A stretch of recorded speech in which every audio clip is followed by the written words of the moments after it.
अस्सलाम वालेकुम everyone, welcome to Zaika bite. आज मैं आप लोगों के साथ शेयर करूंगी वर्ल्ड फेमस बोंग की मज़ेदार सी रेसिपी जो कि जायके से भरपूर है। और मैं आपको कुछ सीक्रेट्स भी बताऊंगी जो आज से पहले आपको किसी ने नहीं बताए होंगे कि आप अपनी बोंग को मज़ेदार और मक्खन मलाई की तरह सॉफ्ट और नरम मुलायम कैसे बना सकते हैं।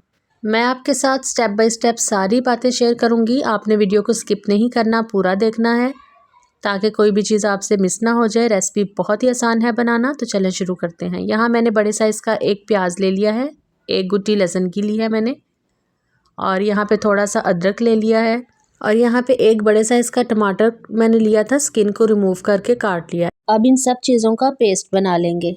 ये देखें, ब्लेंडर में डाल के इनको मैंने अच्छे से ब्लेंड कर लिया है। और आप इसके अंदर अगर चाहें तो हरी मिर्ची भी डाल सकते हैं, 1 से 2 या फिर अपने टेस्ट के मुताबिक। यहाँ पे मैंने कुछ खड़े मसाले लिए हैं जिसमें लौंग, दालचीनी और बड़ी इलायची है।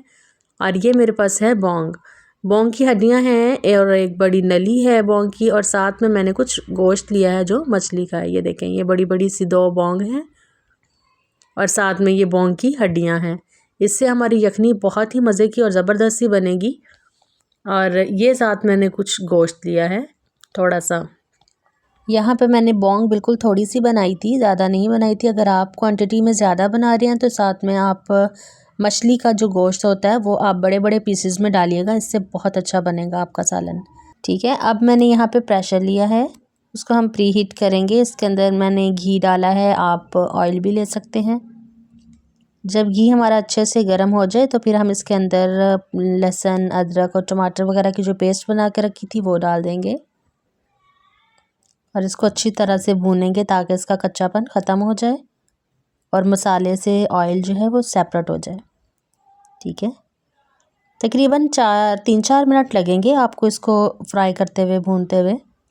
फिर हम इसके अंदर साबुत खड़े मसाले डाल देंगे। यहाँ मैंने दालचीनी, बड़ी इलायची और वो जो मसाले मैंने आपको दिखाए थे वो सब डाल देंगे इसके अंदर। और यहाँ मैंने लिया है धनिया पाउडर, ये मैंने 1 टेबलस्पून लिया है, बिल्कुल बारीक पिसा हुआ है। ये डाल देंगे। आंच को मैंने बहुत ज़्यादा हाई नहीं रखा, तकरीबन मीडियम लो ही आंच है।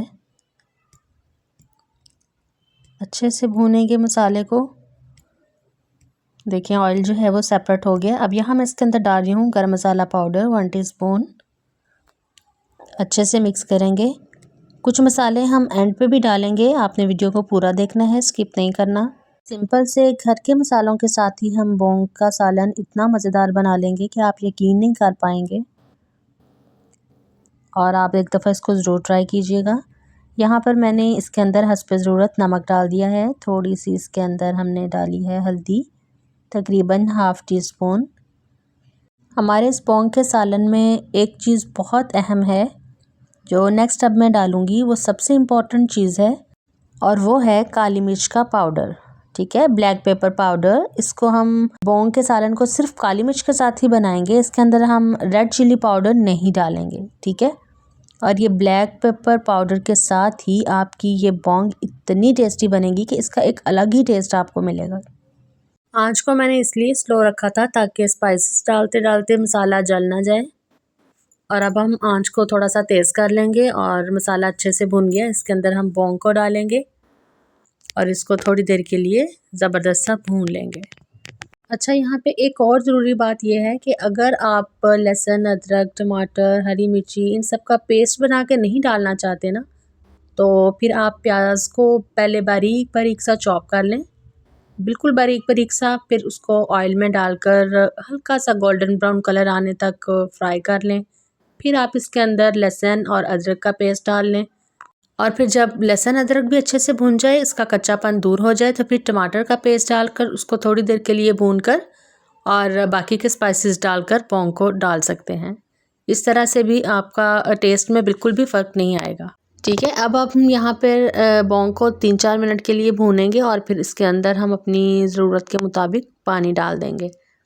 जितनी क्वांटिटी आपको शोरबे की रखनी है उससे थोड़ा सा ज़्यादा इसके अंदर पानी डाल देंगे।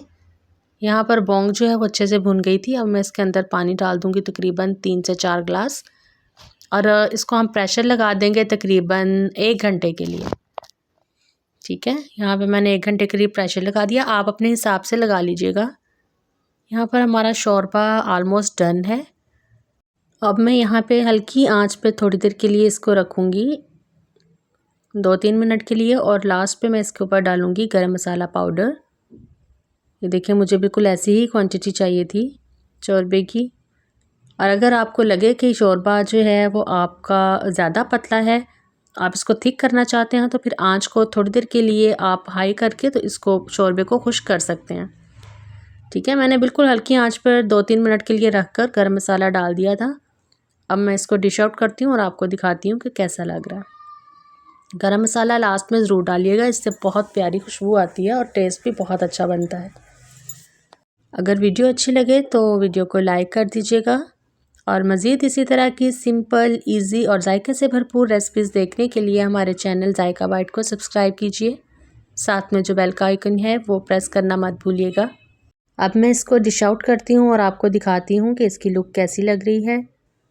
अगर आप लोगों के पास हरा धनिया, हरी मिर्ची हो तो आप उसको ज़रूर गार्निश के वक्त डालिएगा।